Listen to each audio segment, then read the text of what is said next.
Why is it that most of the people who are against abortion are people you wouldn't want to fuck in the first place, huh?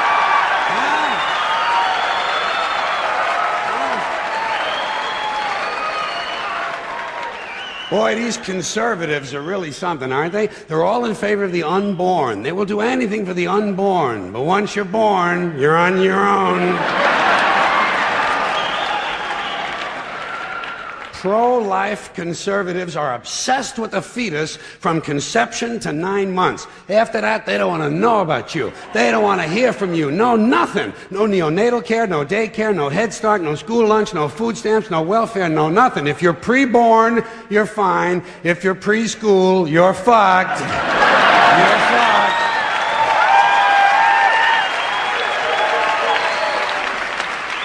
Conservatives don't give a shit about you until you reach military age. Then they think you are just fine, just what they've been looking for. Conservatives want live babies so they can raise them to be dead soldiers. Pro-life.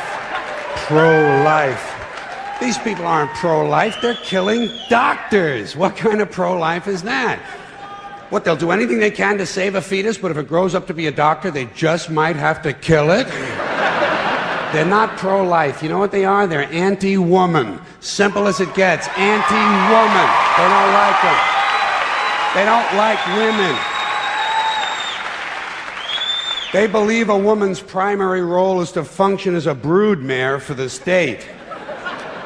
Pro-life. You don't see many of these white anti-abortion women volunteering to have any black fetuses transplanted into their uteruses, do you?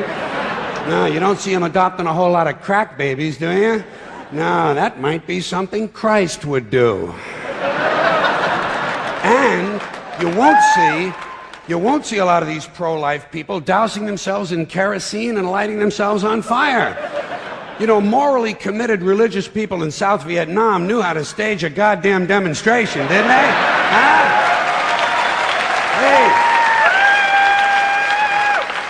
They knew how to put on a fucking protest. Light yourself on fire! Come on, you moral crusaders, let's see a little smoke to match that fire in your belly. Here's another question I have. How come when it's us, it's an abortion, and when it's a chicken, it's an omelet?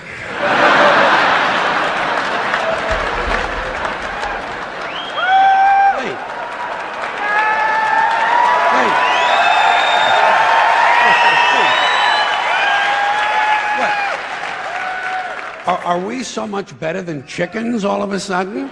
When did this happen, that we passed chickens in goodness? Name 6 ways we're better than chickens. See, nobody can do it.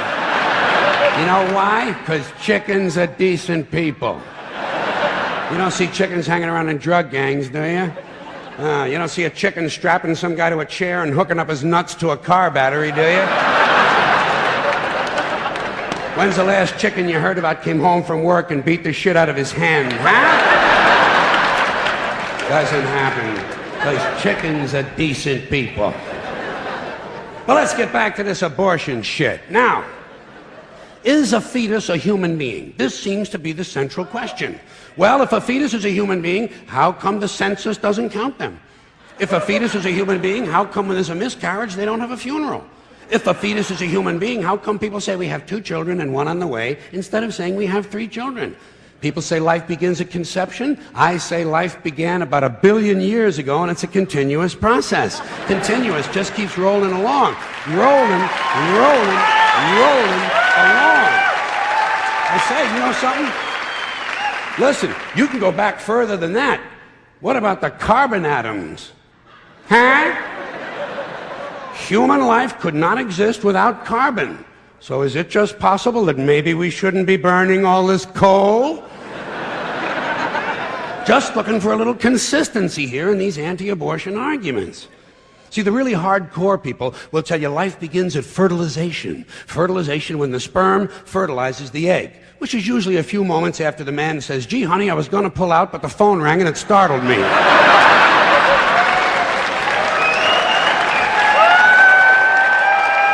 Fertilization.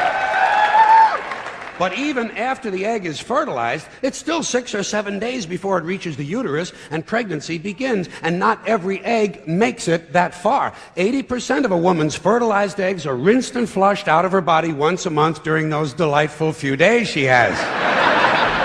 They wind up on sanitary napkins, and yet they are fertilized eggs. So basically what these anti-abortion people are telling us is that any woman who's had more than one period is a serial killer. Consistency. Consistency. Hey, if they really want to get serious, what about all the sperm that are wasted when the state executes a condemned man and one of these pro-life guys who's watching comes in his pants, huh? Here's a guy standing over there with his jockey shorts full of little Vinnies and Debbies, and nobody's saying a word to that guy. Not every ejaculation deserves a name. Now, speaking of consistency, Catholics, which I was until I reached the age of reason,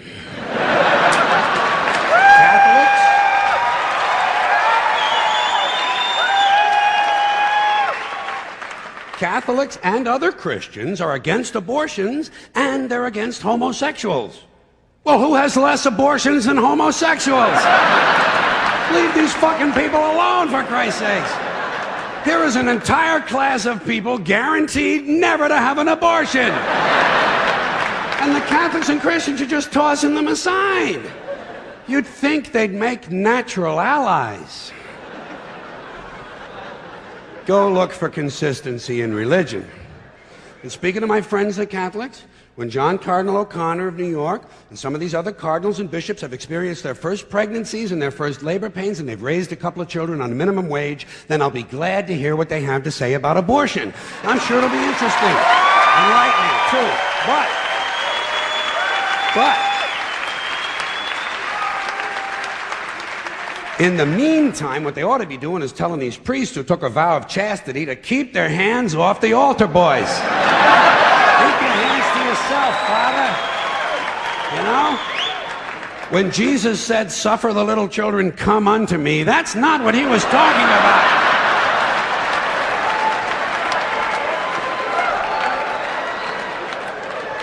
So you know what I tell these anti-abortion people? I say, hey, if you think a fetus is more important than a woman, try getting a fetus to wash the shit stains out of your underwear. For no pay and no pension. I tell them, think of an abortion as term limits. That's all it is. Biological term limits. But you know, the longer you listen to this abortion debate, the more you hear this phrase, sanctity of life. You've heard that. Sanctity of life. You believe in it? Personally, I think it's a bunch of shit. Well, I mean, life is sacred? Who said so? God? Hey, if you read history, you realize that God is one of the leading causes of death. Has been for thousands of years. Hindus, Muslims, Jews, Christians, all taking turns killing each other because God told them it was a good idea. The sword of God, the blood of the Lamb, vengeance.